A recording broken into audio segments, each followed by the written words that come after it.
I'm Dalton Barrett for News Radio WGNS, and here are some of the top stories affecting Rutherford County on your Rutherford Roundup for this Monday, June the 30th, 2025. Following a landmark U.S. Supreme Court decision, State Representative Mike Smarks of Smyrna is championing new legal legislation that targets online platforms exposing children to explicit content. Sparks praised fellow lawmaker Jody Barrett for introducing House Bills 221 and 222, aimed at empowering Tennessee to enforce digital safeguards.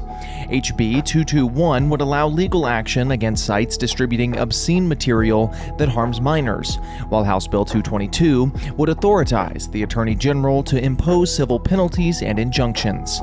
Sparks emphasized that protecting children in Rutherford County is a shared duty, stating, quote, "Tennessee will lead on this critical issue." And as lawmakers in Tennessee consider these measures, communities across Rutherford County are preparing for a festive 4th of July.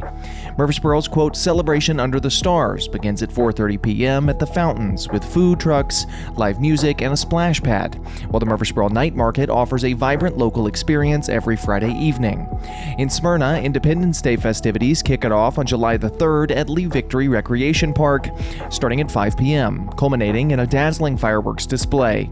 Meanwhile, Laverne will host its celebration at Veterans Memorial Park, with gates opening at 5:30 p.m. and music by the Ray Raddick Band beginning at 6. As Independence Day nears, local safety officials are issuing urgent reminders amid the height of the, quote, 100 deadliest days of summer, a period when fatal crashes, particularly among teen drivers, rise sharply. According to state and national data, teen-involved fatalities increased by up to 26% between Memorial Day and Labor Day. WGNS News Director Brian Barrett emphasized the heartbreaking frequency of preventable accidents in Murfreesboro, Smyrna, and Laverne across Rutherford County. Local law enforcement is ramping up DUI checkpoints and patrols from Murfreesboro to Shelbyville and beyond. July 4th historically marks a spike in impaired and distracted driving incidents, prompting agencies to adopt zero-tolerance policies. WGNS urges everyone to buckle up, remain sober, and drive alert, pointing out that lives can be saved with simple precautions. Coinciding with these safety effects, July 1st marks the enforcement of several new Tennessee laws. Among them, an expanded Good Samaritan law now protects those seeking medical help during underage alcohol emergencies. Other laws address online boating license exams, protections against deepfake technology, and consumer safeguards against unfair billing. Increased penalties also go into effect for those exposing minors to fentanyl or hemp-based substances, as well as for juveniles convicted of bullying. Additional legislation enhances firefighter health coverages, validates digital vehicle registration, and cracks down on hate-based actions under the Peace Act. You can find out more information on all of these new laws by heading over to our website, WGNSradio.com. A week-long string of retaliatory shootings in Murfreesboro has led to the arrest of 6 individuals and the injury of an 11-year-old girl, with authorities now seeking a 7th suspect. The girl, struck during the most recent incident, suffered injuries in what police are calling the most serious escalation of ongoing violence between groups of young individuals. Her condition has not been released. The violence began on Sunday, June the 22nd, with gunfire outside of the Abington Apartments on Bradyville Pike. A blue Volkswagen sedan reportedly fired several rounds into 2 apartment units. Using advanced surveillance at the Murfreesboro Police Department's real-time crime center, officials tracked the vehicle to Chariot Point Apartments. There, 20-year-old Kevin Hatter and 2 16-year-old males were taken into custody. One juvenile attempted to flee, but was quickly apprehended.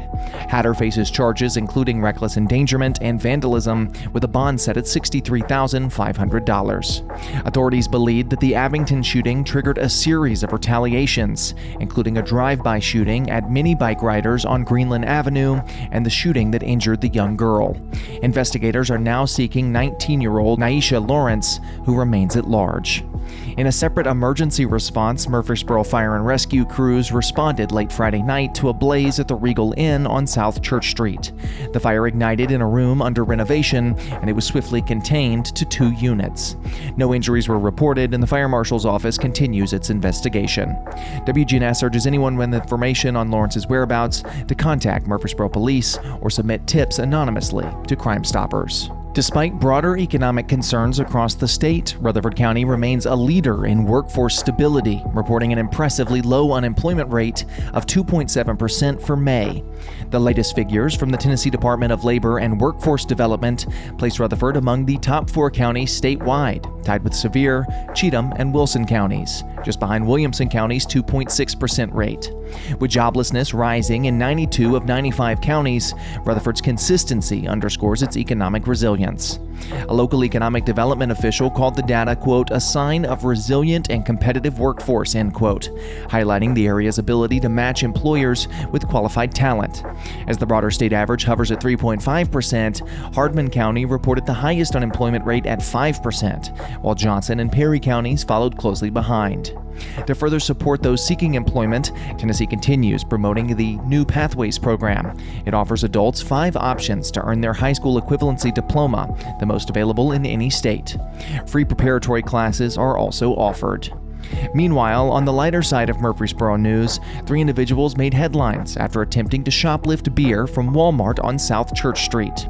The suspects allegedly concealed 72 cans of beer in plastic storage totes, paid for the totes, and exited the store, forgetting to ring up the beverages. When approached by loss prevention staff, the trio cooperatively provided their names and waited for Murfreesboro police. Valued at $136, the items were recovered and warrants are expected. No word yet on whether the Walmart will extend further shopping privileges. That's all for now. For updates on these, as well as many more local news stories, be sure to check out our website, WGNSradio.com, or follow us on social media at News Radio WGNS on Facebook, as well as on X. I'm Dalton Barrett for WGNS Radio, part of your Good Neighbor Network, and I'll talk to you later.